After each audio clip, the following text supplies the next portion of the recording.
সকল ছাত্র জনতা ভাই বুঝিয়ে দিয়েছিল ছাত্র জনতা যদি একসাথে মাঠে নামে তাহলে শুধু শেখ হাসিনার ফ্যাসিস্ট স্বৈরাচারী নয় বরং পৃথিবীর যে কোনো ফ্যাসিস্টের পতন ঘটানো সম্ভব।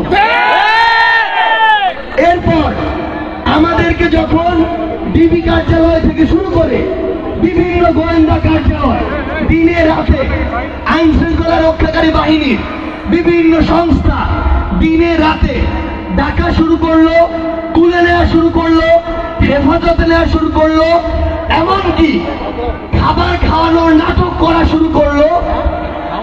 তখন ছাত্র জনতা কি এটি বুঝতে পেরেছিল? ছাত্র জনতা তাদের মতো ওই চিন্তা চেতনা, ওই শিক্ষা, ওই দক্ষতা সেটি নিয়ে চলে না, বরং ছাত্র জনতা তখন এটি প্রমাণ করেছিল যে আমাদেরকে দিয়ে চাপ প্রয়োগ করে এমন কিছু লাইন পড়ানো হয়েছিল যে লাইনগুলো একটি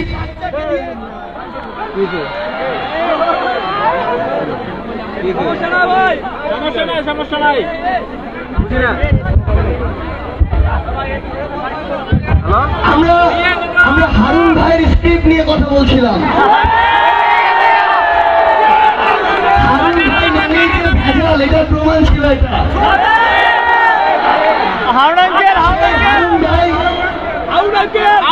সবাইকে বসতে হবে প্লিজ। অনেক গল্প আপনাদের সাথে, এই গল্পগুলো শুধু আমরা জানি, এখন আপনাদেরকে জানাতে চাই।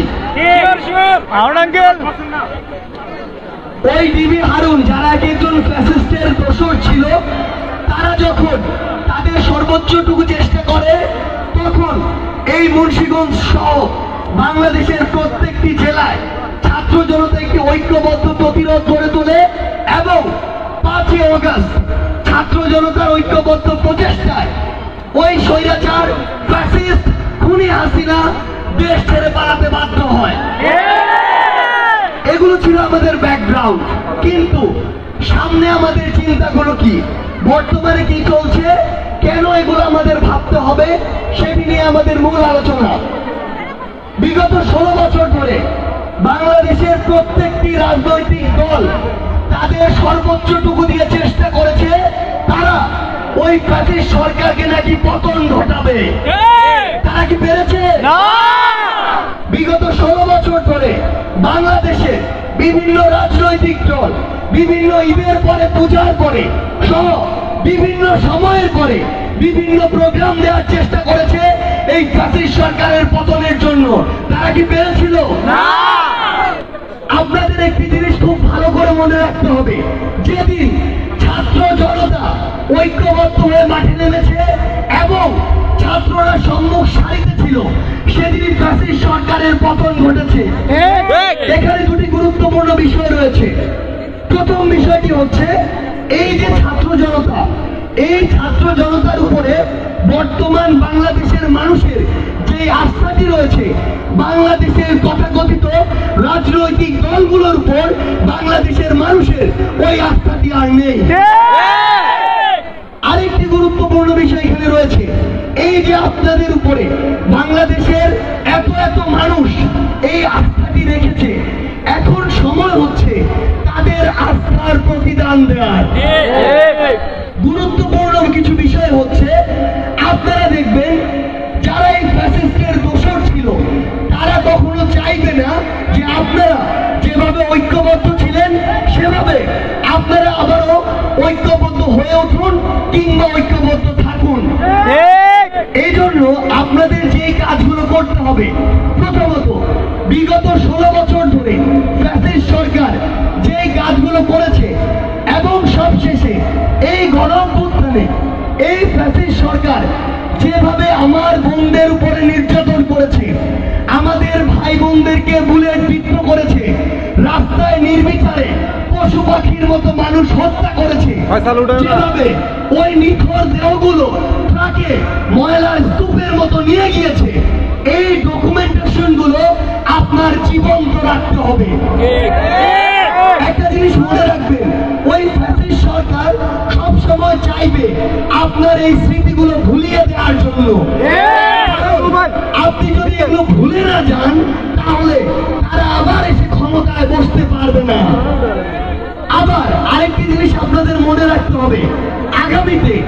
বাংলাদেশে যারা শাসন করবে কিংবা রাজনীতিতে নেতৃত্ব দিবে তারাও চাইবে যদি তাদের উদ্দেশ্য থাকে আবার কোনো ফ্যাসিস্ট সরকার কায়েম করার, তারাও চাইবে আপনার স্মৃতি থেকে এই ফ্যাসিজম গুলো মুছে দেওয়ার জন্য। আপনাদের গুরুত্বপূর্ণ কাজ হচ্ছে আপনারা প্রত্যেকে এই 2024-এর গণঅভ্যুত্থানের সাক্ষী।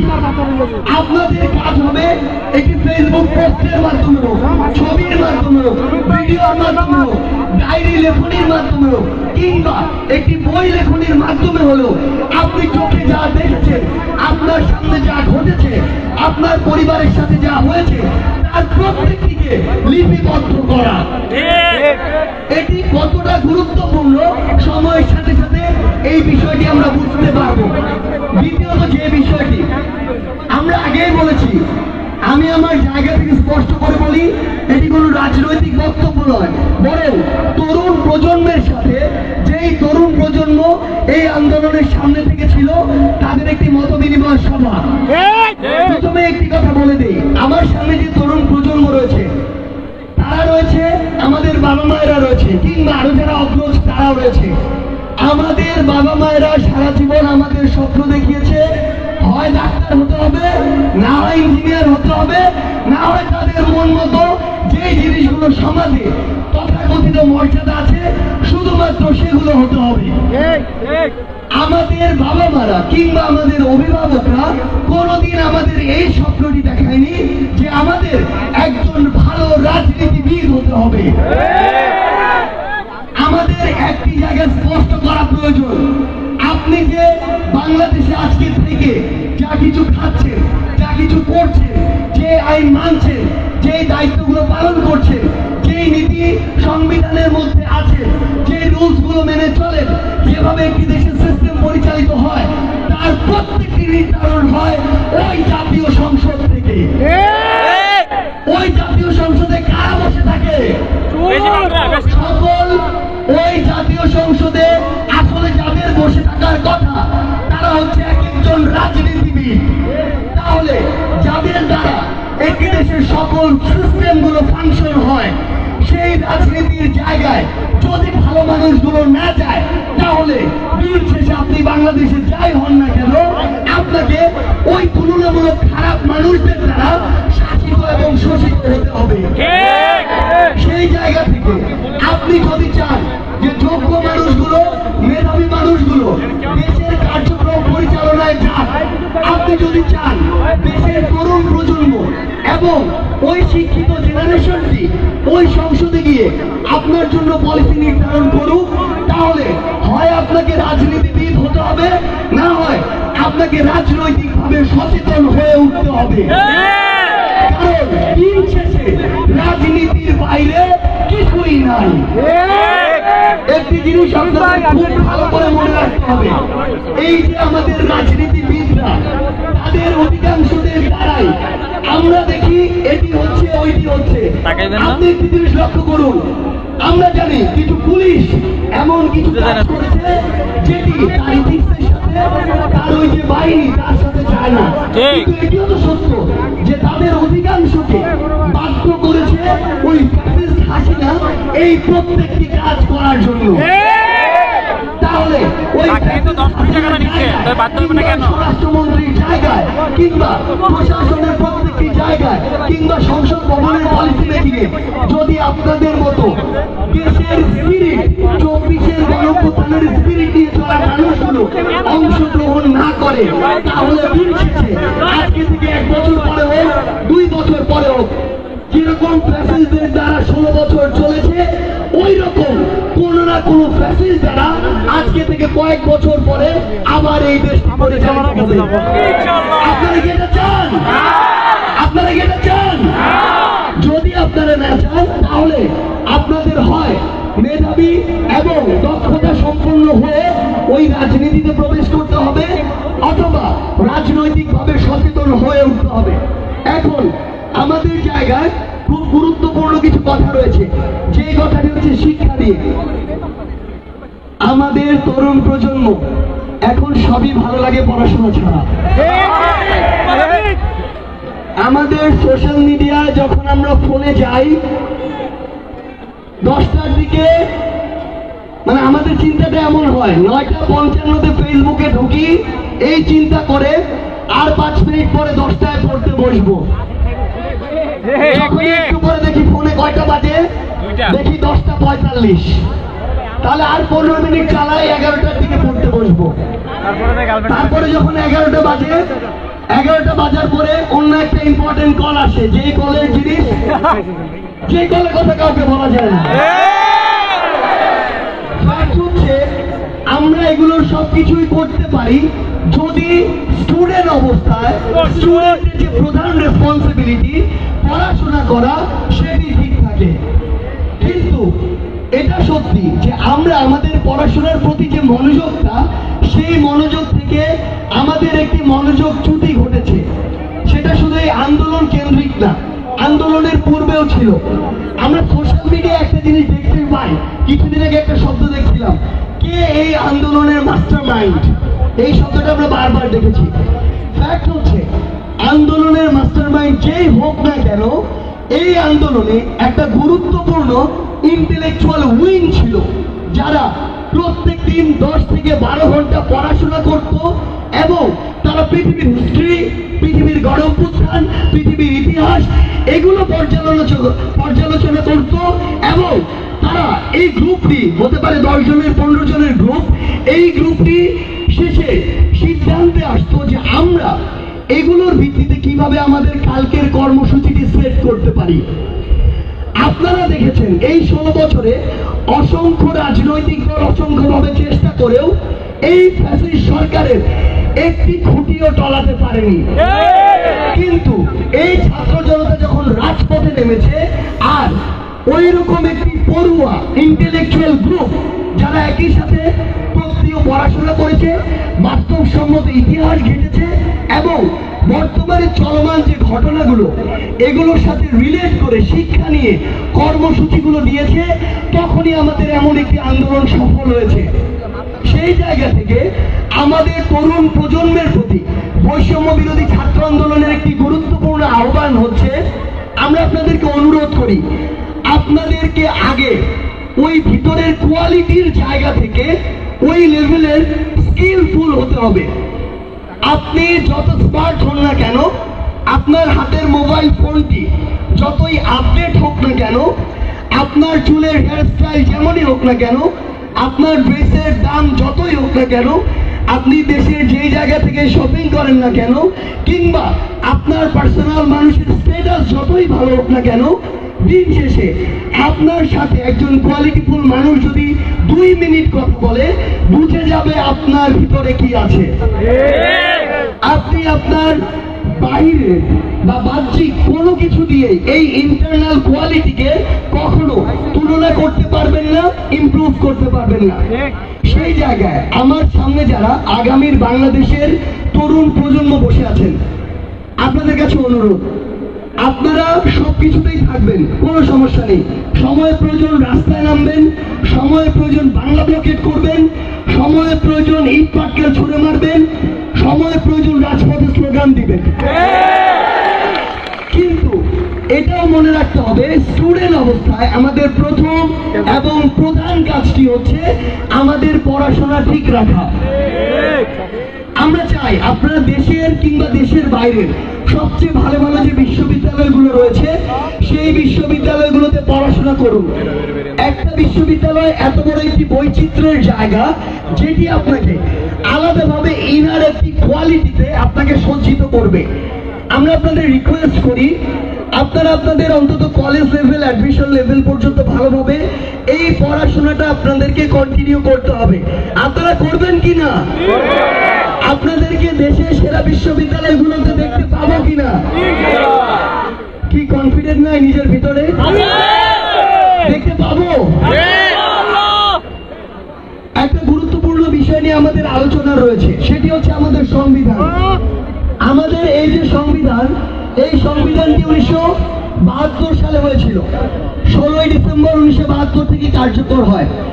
এই সংবিধানে এমন কিছু ধারা রয়েছে, যেই ধারাগুলো বাংলাদেশের যে রাষ্ট্র এই মুহূর্তে, এই রাষ্ট্রের কাঠামোর সাথে যায় না। যেমন একটি জাস্ট উদাহরণ দিই, বিগত 3 বছরে বছরে বাংলাদেশে যে ইলেকশন হয়েছে এটা শতভাগ স্বচ্ছ হয়েছিল না?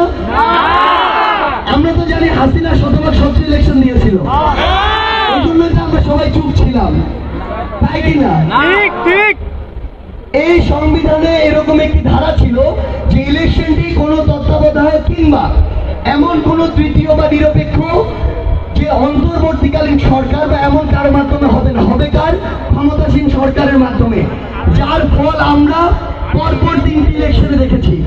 আপনাদের কাছে একটি প্রশ্ন উত্তর আপনাদের দিতে হবে। এরকম দেশের সাথে, দেশের মানুষের সাথে, রাষ্ট্রের সাথে, রাষ্ট্রের স্বার্থের সাথে সাংঘর্ষিক সংবিধানের যে ধারাগুলো রয়েছে এবং সংবিধানের যে বিষয়গুলো রয়েছে সেগুলো পরিবর্তন করা উচিত কিনা? সংবিধানটিকে নতুন ভাবে সাজানো উচিত কিনা?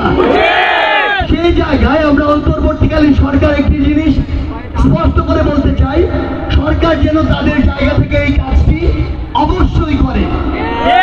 পরিশেষে আপনাদের জন্য কিছু কথা বলতে চাই, সেটি হচ্ছে আপনাদেরকে অবশ্যই ইউনাইটেড থাকতে হবে। পৃথিবীর ইতিহাসে ঘরে ঘরে, সাম্রাজ্যে সাম্রাজ্যে, দেশে দেশে কিংবা জাতিতে জাতিতে যত বিভাজন ঘটানো হয়েছে সবগুলো বিভাজনের পূর্বে, যত ধ্বংস ঘটানো হয়েছে সবগুলো ধ্বংসের পূর্বে, যত পৃথিবীর ইতিহাসে ডিজাস্টার ঘটানো হয়েছে সবগুলো পূর্বে একটি কাজ করা হয়েছে, সেটি হচ্ছে ঐক্যকে ভেঙে ফেলা হয়েছে। আপনার পরিবারকে যদি কেউ রাস্তায় নামাতে চায়, প্রথমে ভাইয়ে ভাইয়ে ঝামেলা ঘটাতে হবে, প্রথমে ভাই বোনের মধ্যে সমস্যা তৈরি করে দিতে হবে। পৃথিবীর ইতিহাসে মুসলিমরা একটা সময় পৃথিবীতে রাজত্ব করেছে, বিভিন্ন সময় বিভিন্ন ধর্মের বিভিন্ন সাম্রাজ্য রাজত্ব করেছে। তাদের পতনের কারণ একটিই ছিল, তাদের ভিতরে এই বিভাজনটি ঘটানো। সেই জায়গায় আপনারা বর্তমান তরুণ প্রজন্ম এই যে ঐক্যবদ্ধ হয়েছেন, আপনাদেরকে বিভাজন ঘটানোর সর্বোচ্চ চেষ্টা করা হবে। আপনাদের উদ্দেশ্যে শুধু একটি কথাই বলি, সেটি হচ্ছে আপনারা যদি ঐক্যবদ্ধ থাকেন তাহলে এই বাংলাদেশে আর এমন কেউ নেই যারা এই ফ্যাসিবাদী ব্যবস্থাটির প্রবর্তন ঘটাতে পারে। আপনাদের উদ্দেশ্যে শুধু একটি কথা বলতে চাই, সেটি হচ্ছে এই মুন্সিগঞ্জ থেকে আমরা প্রত্যাশা করি আগামীর বাংলাদেশে আমরা যে ফ্যাসিবাদ ব্যবস্থার বিলুপ্তি প্রত্যাশা করি, আমরা যে নতুন একটি রাজনৈতিক বন্দোবস্ত প্রত্যাশা করি, আমরা যে তরুণ প্রজন্মের হাতে আগামীর বাংলাদেশের নেতৃত্ব প্রত্যাশা করি, সেই নেতৃত্ব আমরা এই মুন্সিগঞ্জ থেকে দেখতে চাই। আপনারা আগামীর বাংলাদেশকে নেতৃত্ব দিতে চান কিনা? আপনারা আগামীর বাংলাদেশের প্রধানমন্ত্রী হতে চান কিনা? আপনারা আগামীর বাংলাদেশের প্রত্যেকটি মন্ত্রণালয়ের গুরুত্বপূর্ণ মন্ত্রী হতে চান কিনা? আমরা চাই এই মুন্সিগঞ্জ কিভাবে, এই মুন্সিগঞ্জ যেভাবে রাজপথে লড়াকু সৈনিকের মতো লড়াই করেছে, বুকের তাতে রক্ত দিয়েছে, আমার মা বোনেরা বিবস্ত্র হয়েছে, তারপরে রাজপথ ছাড়ে নাই, ঠিক সেইভাবে সংগ্রামে ইতিহাসে সামনের লড়াইয়ে আমার মুন্সিগঞ্জের সকল ছাত্র জনতা ঐক্যবদ্ধ হয়ে সকল ফ্যাসিবাদ দমন করে আগামীর বাংলাদেশকে নতুন একটি বাংলাদেশে পরিণত করবে। সেই পর্যন্ত সবাই ভালো থাকবেন। মুন্সিগঞ্জের জয় হোক, বাংলাদেশের জয় হোক।